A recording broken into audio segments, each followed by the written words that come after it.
La carretera de la muerte, el enfrentamiento con lo desconocido. En lo profundo de la noche, en una carretera solitaria y olvidada, un grupo de amigos se aventuró en un viaje que los llevaría a enfrentarse a lo desconocido. El título de su terror era, La carretera de la muerte, un camino maldito donde se verían obligados a enfrentar criaturas aterradoras y fuerzas sobrenaturales. Su valentía y cordura serían puestas a prueba en una lucha desesperada por la supervivencia. El grupo de amigos, en busca de emociones fuertes, decidió adentrarse en la carretera que se decía estaba maldita. A medida que avanzaban por el oscuro y sinuoso camino, una sensación de opresión y malestar se apoderaba de ellos. El aire se volvía pesado y cargado de una energía maligna. De repente, los faros del automóvil se apagaron, dejándolos en completa oscuridad. El terror se apoderó de ellos cuando se dieron cuenta de que algo siniestro estaba acechándolos en la oscuridad. Los ruidos inhumanos y los susurros inquietantes llenaron el aire, provocando escalofríos en sus espinas. Decididos a no dejarse vencer por el miedo, los amigos se armaron de valor y emprendieron una búsqueda en la oscuridad. Con linternas en mano, avanzaron con cautela, esperando enfrentarse a lo desconocido. Cada paso era una lucha contra el miedo y la incertidumbre. A medida que se adentraban más en la carretera de la muerte, las criaturas que acechaban en las sombras comenzaron a revelarse.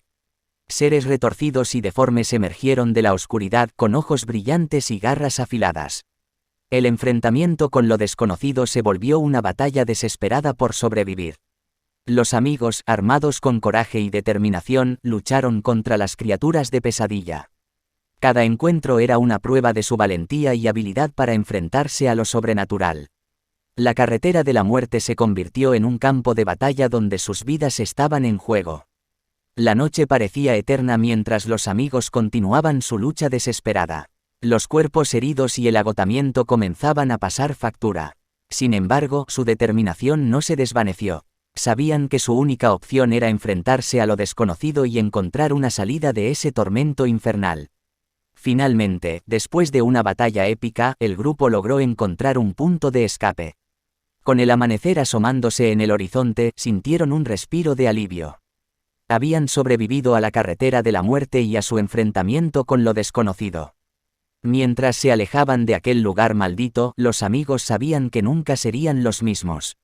La experiencia les había dejado cicatrices tanto físicas como mentales, pero también habían descubierto su propia fuerza interior y la capacidad de enfrentarse a lo más oscuro de la existencia. La historia de La carretera de la muerte es un recordatorio escalofriante de que hay fuerzas más allá de nuestra comprensión que acechan en las sombras. Nos enseña que, incluso en los momentos más aterradores, la valentía y la determinación pueden llevarnos a través de la oscuridad. Aunque los amigos puedan llevar las marcas de su enfrentamiento con lo desconocido, también les recuerda el poder de la amistad y la resiliencia humana en la lucha contra el mal.